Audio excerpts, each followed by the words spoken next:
अरे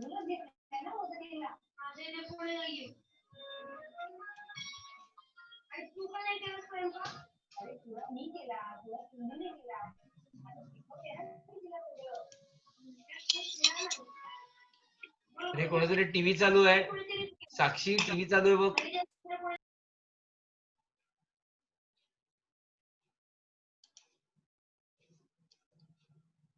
Okay. So it encloses a single cavity, third ventricle, cerebrum through narrow opening which is called as foramen of Mangrove. Now, बघा हा डायन्सेफेलॉन आहे. डायन्सेफेलॉनचे 3 part आहेत, एपिथॅलॅमस, थॅलॅमस आणि hypothalamus. Okay, आता आपण बघूया एपिथॅलॅमस, मग बघूया थॅलॅमस आणि मग बघूया hypothalamus. Now epithalamus is the thin non nervous roof of the diencephalon. Roof म्हणजे वरचा पार्ट. डायन्सेफेलॉनचा वरचा पार्ट म्हणतो आपण epithalamus. Now anteriorly it is fused with the pia mater to form the anterior choroid plexus. पिया matter म्हणजे सर्वात आतला जो मेम्ब्रेन बघितला ना आपण, तो ह्याला अटॅच असतो. ओके, आणि तयार होतो anterior choroid plexus and form the dorsal wall of connected to pineal gland through a pineal stalk.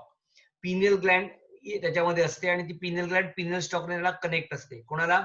पिया मॅटरला आणि anterior choroid plexus ला. The pineal gland is discussed in detail in chemical coordination मध्ये आपण हे बघणार आहोत. The earlier this gland was thought to be a vestigial, but later it has been found to produce to hormone. See, दोन hormone तयार करतात. एक melatonin, that is sleep inducing hormone, also related to reproductive behavior. Okay, आणि दुसरा आहे तो serotonin. अजून एक हार्मोन तयार करतो, त्याचं नाव आहे सिरोटोनिन, पण त्यांनी दिलं नाहीये. सो मेलॅटोनिन आणि सिरोटोनिन असे दोन हार्मोन तयार करतात. तर हा मेलॅटोनिन आहे ना, हा बायोलॉजिकल रिदम मेंटेन करतो आपला. बायोलॉजिकल रिदम म्हणजे आपण एका विशिष्ट वेळेला झोपतो, विशिष्ट वेळेला उठतो. हा रिदम ठरलेला असतो आपला. सकाळी आपण रात्रीची झोप काढत नाही, रात्री आपण सकाळचं काम करत नाही. सो हा बायोलॉजिकल रिदम, आपल्याला बायोलॉजिकल क्लॉक म्हणतात. हा रिदम आपला सेट केलेला असतो. So that is due to because of melatonin. आणि दुसरा आहे तो सिरोटोनिन. सो सिरोटोनिन इकडे दिलं नाहीये त्यांनी. So the lateral thick wall of diencephalon form the thalami. They mainly contain gray matter. The habencular commissioner connect to the thalami. ह्या थॅलॅमीला दोन जोडणारा कमिशनर आहे, त्याला नाव म्हणतात हेबेन्क्युलर कमिशनर. हे दोन कमिशनर टू थॅलॅमीला जोडतात. म्हणजे दोन लॅटरल थॅलॅमी बघितलेलं आपण, बरोबर ना. यांच्यापासून आरएएस तयार होतं, रेटिक्युलर, बघू आपण पुढे. RAS that is reticular activating system. म्हणजे ही अशी सिस्टीम आहे ना की नेटवर्क आहे, सगळ्या ब्रेनच्या पार्टना जोडणारी सिस्टीम आहे. Different part of the brains are interconnected by different, या सिस्टीम मुळे कनेक्ट होतात, बरोबर. त्याला म्हणतात म्हणजे नेटवर्क आहेत, ज्याला आपण काय म्हणूया, network like system. So that is called as reticular. Reticular network activating system through the thalami. Thalami हा असा पार्ट आहे जो रेटिक्युलर सिस्टीमने बदलाय, जो ब्रेनच्या सगळ्या पार्टला कनेक्ट करतो. कनेक्ट करण्यासाठी असलेले नेटवर्क आहे ते. It is called relay centre as it transmit all sensory impulse except those of olfactory to the cerebrum. Gatekeeper of cerebrum connecting to the anterior lateral ventricle to the eater posteriorly. Actually हे काय माहितीये का की हे relay centres आहेत आणि हे transmit करतात सेन्सरी इम्पल्स. ओके, फक्त त्यात ऑल्फॅक्टरी म्हणजे सेन्स ऑफ स्मेल जो आहे हा मात्र सेरिब्रमला ते हे करत नाहीत, काय ट्रान्समिट करत नाही. ओके, आणि पोस्टिरियरली ना ते वेंट्रिकलला कनेक्ट आहेत. Clear. So connecting anterior lateral ventricle, okay, to the iter. Posterior ते इटरने कनेक्ट केलेले असतात. कोण ही सिस्टीम? RS system. नाव बघा इकडे त्यांनी दाखवलंय, हे सगळे लॅटरल वेंट्रिकल्स आहेत. हा फोर्थ वेंट्रिकल आहे. हे वेंट्रिकलचा डायग्राम आहे. वेंट्रिकल तर कॅव्हिटी. हे थर्ड वेंट्रिकल आहे, हा दिसतोय थर्ड वेंट्रिकल आहे. हा फोर्थ वेंट्रिकल आहे. फोर्थ वेंट्रिकल आहे. ओके, हा सॅजिटल प्लॅन म्हणजे साइडने बघितलेला प्लॅन आहे. हा सेंट्रल कॅनल आहे, ही दिसते सेंट्रल कॅनल आहे. Okay, now the narrow cavity of diencephalon is called as third ventricle or diocele. हे कॅव्हिटी लक्षात ठेवा, डायोसिल म्हणतात त्याला. That is the narrow cavity of डायन्सेफलॉनची कॅव्हिटी. डायन्सेफलॉनच्या कॅव्हिटीला थर्ड वेंट्रिकल म्हणतात किंवा डायोसिल असं म्हणतात.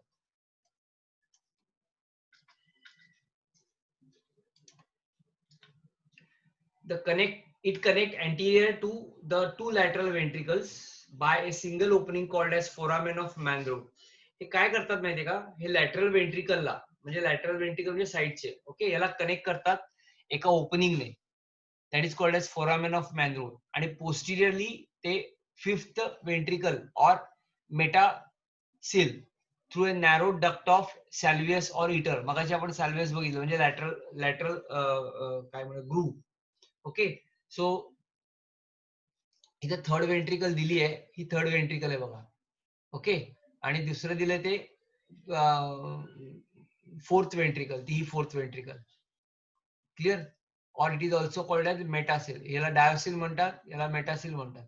आणि नॅरो डक्ट ऑफ सॅल्वियन दिलं, ते इकडे दिसणार नाही तुम्हाला, तो डक्ट ऑफ सॅल्वियन, कारण तो लॅटरल साइडने आहे, त्याला दुसरं इटर पण म्हणतात. सो हे आपण बघितलं epithalamus. Hypothalamus is a form of floor of diencephalon, म्हणजे खालचा जो पार्ट आहे डायन्सेफलॉन त्याला हायपोथॅलॅमस म्हणतात. It is rich in blood supply, that is blood vessel. Hypothalamo hypophysial portal system, त्याला HHP म्हणतात. Hypothalamo hypophysial portal vein helps in the feedback mechanism for hormonal control. It maintains homeostasis, internal equilibrium of the body, and involuntary behavior control. चं काम आहे. Like the cerebrum, the hypothalamus also contain hypothalamic nuclei in it, white matter with neurosecretory cells. Neurosecretory cells असतात involved in the production of hormones, oxytocin and vasopressin. आपण vasopressin आणि oxytocin हे दोन hormone, वॉसोप्रेसिन बघितलेला, oxytocin त्यावर नुसतं सांगितलेला. वॉसोप्रेसिन म्हणजे ADH, अँटीडायरेटिक हार्मोन, न्यूरो हायपोफायसिस तयार करतात पिट्युटरी ग्लँडचे. पण हे तयार करण्यासाठी हा हायपोथॅलॅमिक न्यूक्लिआय जो आहे तो न्यूरोसिक्रेटरी सेल्स असलेले रिलीजिंग फॅक्टर रिलीज करतो. ओके, आणि त्यामुळे ऑक्सिटोसिन आणि वॉसोप्रेसिन तयार होतं. ते आपण ह्याच्यात बघूया, काय ते हॉर्मोनल कंट्रोल मध्ये. The hypothalamus is a link between nervous and endocrine system due to because of pituitary gland. It is a higher center for endocrine system. It regulates heart rate, respiration, blood pressure, body temperature, water, and electrolyte balance because it secretes oxytocin and ADH. ADH म्हणजे अँटीडायरेटिक hormone. अँटीडायरेटिक हार्मोनला वॉसोप्रेसिन असं सुद्धा म्हणतात. वॉसोप्रेसिन याचा अर्थ काय, blood vessel constrict होतं. Blood vessel constrict झाले की ब्लड प्रेशर वाढणार, बॉडी टेम्परेचर, रेस्पिरेशन हे सगळं कंट्रोल करतो hypothalamus. It has center of hunger, thirst, sleep, fatigue, statutory centers, secretion of glands of stomach and intestine. हे महत्वाचं फंक्शन आहे. It also produce neurohormone that stimulate the pituitary gland. Pituitary gland ला stimulate करणारे hormones तयार केले जातात hypothalamus म्हणून. म्हणून आपण म्हणतो पिट्युटरी ग्लँडच्या वर अजून एक ग्लँड आहे जी आपण हायपोथॅलॅमस म्हणून म्हणतो, जिकडनं RF आणि IF असे दोन फॅक्टर्स रिलीज होतात, असं मी तुम्हाला 11th ला सांगितलं होतं शिकवताना पिट्युटरी ग्लँडची. पण हे एकत्र असल्यामुळे आपण पिट्युटरी ग्लँडला मास्टर एंडोक्राइन ग्लँड म्हणतो, पण ऍक्च्युली हायपोथॅलॅमस ही मेन ग्लँड आहे किंवा हायपोथॅलॅमस हा मेन पार्ट आहे. एक complex neuronal circuit called as limbic system is formed by the hypothalamus, amygdala, parts of epithalamus and thalamus, hippocampus and other area. ह्या सगळे एरियाज आहेत. या एरियामध्ये ही सगळी एकत्र लिम्बिक सिस्टीम काम करते. याच्याबद्दल डिटेल आपण उद्या बोलूया. ओके, उद्याच्या लेक्चरला. सो इकडे आपण थांबू. क्लिअर? बघा, it appears the responsible for emotional reaction, motivational drive and memory. उद्या बघू आपण हा पार्ट, कारण कन्फ्युजन व्हायला लागलं तुमचं, सॅच्युरेशन होणार नाही तर. So will stop here. आणि हायपोथॅलॅमस इकडनं उद्या पार्ट आपण बघू. क्लिअर? सो कळलं ना तुम्हाला? काही डाऊट नाही ना? अंडरस्टूड? पुस्तकातनं वाचा, मात्र पुस्तकातनं वाचा जरा. काही डाऊट असेल तर विचारा मला. काही डाऊट असेल तर सांगा प्लीज.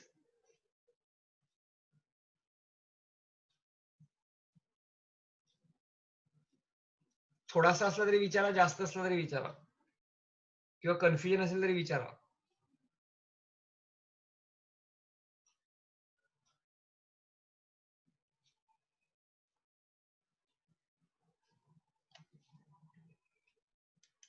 बरं, काहीच डाऊट नाहीये. घरी जरा वाचा ते पुस्तकातनं, म्हणजे जरा लक्षात येईल. मग उद्या मला काय विचार अजून त्यात डाऊट असेल तर. ठीक आहे? झोपलेत की काय सगळे?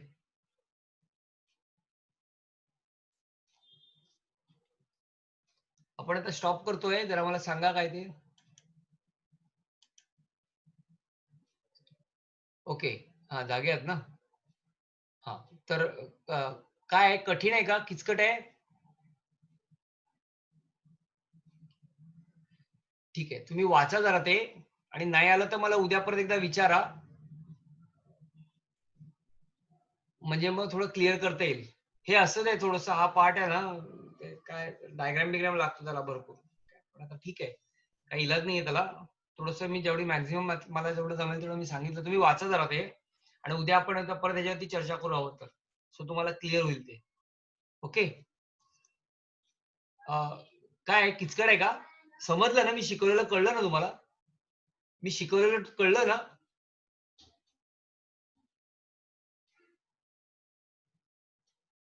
ओके, ठीक आहे. आपण उद्या थोडंसं परत एकदा रिपीट करू, आणि मग पुढे कंटिन्यू करू. पहिल्यापासून रिपीट करू थोडंसं, शेवटचा पार्ट, आणि मग पुढे कंटिन्यू करू. म्हणजे तुमच्या लक्षात येईल. तत्पूर्वी तुम्ही काही वाचा, डाऊट असेल तर मला विचारा. ठीक आहे? चला, आपण इकडे थांबूया, आणि उद्या बघूया मग. हां? चलो bye. We stop here. Meeting end करतो हां.